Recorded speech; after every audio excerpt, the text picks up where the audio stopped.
السلام علیکم ورحمۃ اللہ وبرکاتہ۔ کیسے ہیں آپ سب؟ امید کرتا ہوں کہ انشاءاللہ اللہ کے فضل و کرم سے خیر و عافیت کے ساتھ ہوں گے۔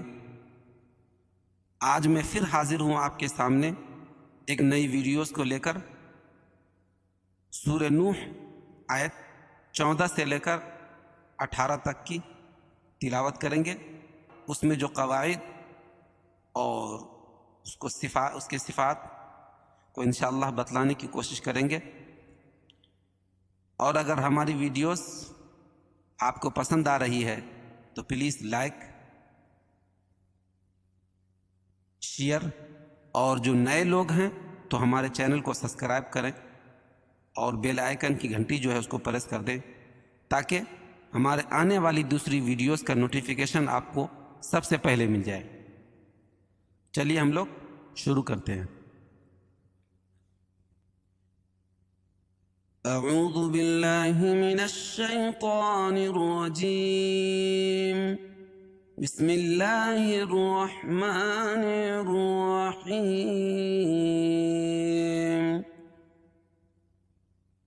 ما لکم لا ترجون للہ وقارا وقد خلقكم أطوارا ألم تروا كيف خلق الله 7 سماوات طباقا وجعل القمر فيهن نورا وجعل الشمس سراجا والله أنبتكم من الأرض نباتا ثم يعيدكم فيها ويخرجكم إخراجا۔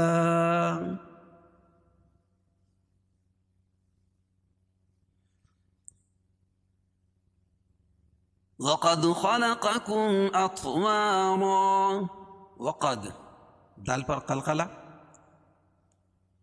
کیونکہ یہ حروف قلقلہ کے 5 حرفوں میں سے ہے۔ جب ان پر جزم ہو کلمے کے درمیان یا کلمے کے آخر، وصل کی صورت میں یا وقف کی صورت میں، تو وہاں قلقلہ ہوگا۔ خلقکم، خا کو موٹا پڑھیں گے کیونکہ خا حروف مستعلیہ میں سے ہے، قاف بھی حروف مستعلیہ میں سے۔ خلقکم، میم ساکن کے بعد میم اور با کے علاوہ کوئی اور حرف آئے تو اظہار شفوی ہوگا، اس کو ظاہر کر کے پڑھیں گے اطوارا۔ طا پر قلقلہ کیونکہ یہ بھی حروف قلقلہ کے 5 حرفوں میں سے ہے اور ان پر جزم ہے تو یہاں قلقلہ ہوگا۔ وا، الف سے پہلے زبر ہو تو الف مدہ، اور 2 زبر کی تنوین پر وقفہ کی صورت میں ایک زبر قائم مقام الف لائیں گے اور دوسری زبر اپنی حالت پر باقی رہے گی، جیسے اطوارن سے اطوارا، اور را کو پور پڑھیں گے کیونکہ وقف کی صورت میں اس پر زبر رہے گی۔ وَقَدْ خَلَقَكُمْ أَطْوَارًا أَلَمْ تَرَوْا كَيْفَ خَلَقَ اللَّهُ 7 سَمَاوَاتٍ طِبَاقًا۔ علم، میم ساکن کے بعد میم اور با کے علاوہ کوئی اور حرف آئے تو اظہار شفوی ہوگا، اس کو ظاہر کر کے پڑھیں گے۔ ترو، را پر زبر یہ پیش ہو تو را کو پر پڑھیں گے۔ واو ساکن سے پہلے را کے اوپر زبر ہے تو واو لین ہوگا، اس کو نرم آواز کے ساتھ جلدی ادا کریں گے۔ ترو کیف، یہاں یا لین ہے، کیوں؟ اس لیے کہ یا ساکن سے پہلے زبر ہے۔ خلق اللہ، خا کو موٹا، قاف کو بھی موٹا، اور اللہ کے لام سے پہلے زبر یا پیش ہو تو اللہ کا لام پر پڑھا جائے گا، اور یہاں اللہ کے لام سے پہلے زبر ہے تو یہاں اللہ کے لام کو پر پڑھیں گے۔ خلق اللہ، قلّہ، اور کھڑا زبر قائم مقام الف مدہ کہ اس کو 1 الف کے برابر کھینچ کے پڑھیں گے۔ سبع سماوات، اور با پر قلقلہ، کیوں؟ یہ کہ حروف قلقلہ کے 5 حرفوں میں سے ہے۔ 5 حرف یہ ہے قاف، طا، با، جیم اور دال، تو یہاں با ہے۔ سما، کھڑا زبر قائم مقام الف مدہ کے، اور وا یہاں بھی کھڑا زبر قائم مقام الف مدہ کے، دونوں جگہ ایک ایک الف کے برابر کھینچ کے پڑھیں گے. سماوات طباقا، یہاں اخفاء حقیقی ہوگا. کیوں؟ اس لیے کہ تنوین کے بعد حروف اخفاء کے 15 حرفوں میں سے طا ہے، تو یہاں ناک میں آواز کو چھپا کر پڑھیں گے. سماوات طباقا، طا کو موٹا پڑھیں گے. با الف سے پہلے زبر ہے، اور دو زبر کی تنوین پر وقفہ کی صورت میں ایک زبر کے قائم مقام الف لائیں گے اور دوسری زبر اپنی حالت پر باقی رہے گی. طباقا سے طباقا. ألم تروا كيف خلق الله 7 سماوات طباقا، اور طباقا کو وجعل کے ساتھ ملا کے پڑھیں گے. طباقا وجعل کے ساتھ ملا کے پڑھیں گے تو اس کو پڑھیں گے طباقا طاقا قا. کیوں؟ اس لیے کہ تنوین کے بعد ادغام مع الغنہ کے 4 حرفوں میں سے واو آ جائے گی، تو یہاں غنہ ہوگا. وَجَعَلَ الْقَمَرَ فِيهِنَّ نُورًا وَجَعَلَ الشَّمْسَ سِرَاجًا. وَجَعَلَ الْقَمَرَ، وَجَعَلَ الْقَمَرَ، جیم عین کو عین اور لام، جیم پر زبر، عین پر زبر، اور لام کو لام میں ملائیں گے. لام لام زبر لل. کیوں؟ اس لیے کہ الف لام کے بعد حروف قمری کے 14 حرفوں میں سے قاف ہے. القمر بولتے ہیں نا، اس لیے وصل ملانے کی صورت میں الف نہیں پڑھی جائے گی، تو اس سے پہلے والے حرف کو لام میں ملا کے پڑھیں گے. لام لام زبر لل. وجعل القمر، را کو پور پڑھیں گے کیونکہ را کے اوپر زبر ہے. فیہن، یا ساکن سے پہلے زیر ہو تو یا مدہ، اس کو ایک الف کے برابر کھینچ کے پڑھیں گے. اور نون پر تشدید ہے، یہ نون مشدد ہے، یہ غنہ ہوگا. وَجَعَلَ الْقَمَرَ فِيهِنَّ نُورًا، نورا، واو ساکن سے پہلے پیش ہو تو واو مدہ، اور 2 زبر کی تنوین کے بعد ادغام مع الغنہ کے 4 حرفوں میں سے واو آ جائے گی، تو یہاں غنہ کر کے پڑھیں گے. کیسے؟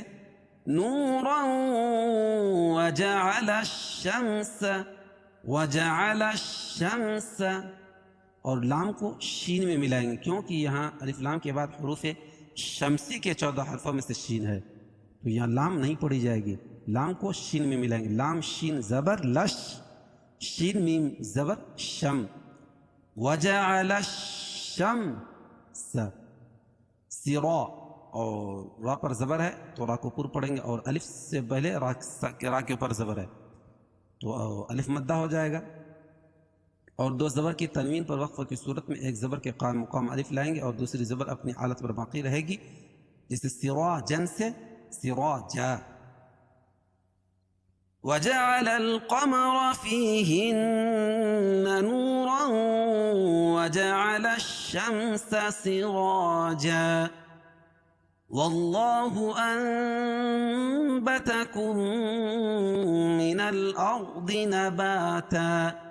واللہ، اور اللہ کے لام سے پہلے زبر یا پیش ہو تو اللہ کا لام پر ہوگا، موٹا پڑھا جائے گا، اور کھڑا زبر قائم مقام الف مدہ کے اس کو ایک الف کے برابر کھینچ کے پڑھیں گے. یہاں اقلاب ہوگا. قاعدہ ہے کہ نون ساکن یا تنوین کے بعد با آئے تو نون ساکن تنوین کو میم سے بدل کر غنہ اور اخفاء کے ساتھ پڑھتے ہیں، اس کو اقلاب کہتے ہیں. انبتکم، نون ساکن کو میم سے بدل کر غنہ اور اخفاء کے ساتھ پڑھنے کو اقلاب کہتے ہیں. انبتکم، اور میم ساکن کے بعد میم آئے تو ادغام شفوی ہوتا ہے، اس میں غنہ ہوگا. من الارض، اور الف لام کے بعد حروف قمری کے 14 حرفوں میں سے حمزہ ہے تو وہاں لام پڑھی جائے گی، اور را ساکن سے پہلے زبر یا پیش ہو تو را کو پر پڑھیں گے، اور یہاں را ساکن سے پہلے زبر ہے تو را کو پر پڑھیں گے اور ضاد کو موٹا پڑھیں گے. نباتا، الف سے پہلے زبر ہو تو الف مدہ، اس کو ایک الف کے برابر کھینچ کے پڑھیں گے، اور دو زبر کی تنوین پر وقفہ کی صورت میں ایک زبر کے قائم مقام الف لائیں گے، اور دوسری زبر اپنی حالت میں باقی رہے گی، جسے نباتن سے نباتا۔ واللہ انبتکم من الارض نباتا ثم يعيدكم فيها ويخرجكم إخراجا ثم ميم مشدد يعيدكم يعي یا ساکن سے پہلے عین کے نیچے زیر ہے تو یا مدہ، تو اس کو ایک الف کے برابر کھینچ کے پڑھیں گے، اور میم ساکن کے بعد کم، میم ساکن کے بعد میم اور با کے علاوہ کوئی اور حرف آئے تو اظہار شفوی ہوگا، اس کو ظاہر کر کے پڑھیں گے۔ فی ہا، الف سے پہلے زبر ہو تو الف مدہ، اور یا ساکن سے فی، یا ساکن سے پہلے زیر ہے تو یا مدہ۔ وَيُخْرِجُكُمْ وَيُخْرِجُكُمْ، رِجُكُمْ را کے نیچے زیر ہے تھوڑا باریک ہوگی، اور میم ساکن کے بعد میم اور با کے علاوہ کوئی اور حرف آئے تو اظہار شفوی، اس کو ظاہر کر کے پڑھیں گے۔ اخرا، الف سے پہلے زبر ہو تو الف مدہ، اور را کے اوپر زبر ہے تو را کو پر پڑھیں گے، اور دو زبر کی تنوین پر وقفے کی صورت میں ایک زبر کے قائم مقام الف لائیں گے، الف کو پڑھیں گے، اور دوسری زبر اپنی حالت پر باقی رہے گی، جیسے اخراجن سے اخراجا، جا جب بولتے ہیں تو الف سے پہلے میم کے اوپر زبر باقی رہتی، دو زبر نہیں۔ ثم يعيدكم فيها ويخرجكم إخراجا۔ اب ہم لوگ اس کو ایک مرتبہ متن پڑھتے ہیں۔ وَقَدْ خَلَقَكُمْ أَطْوَارًا أَلَمْ تَرَوْا كَيْفَ خَلَقَ اللَّهُ سَبْعَ سَمَاوَاتٍ طِبَاقًا وَجَعَلَ الْقَمَرَ فِيهِنَّ نُورًا وَجَعَلَ الشَّمْسَ سِرَاجًا وَاللَّهُ أَنبَتَكُم مِّنَ الْأَرْضِ نَبَاتًا ثم يعيدكم فيها ويخرجكم إخراجا۔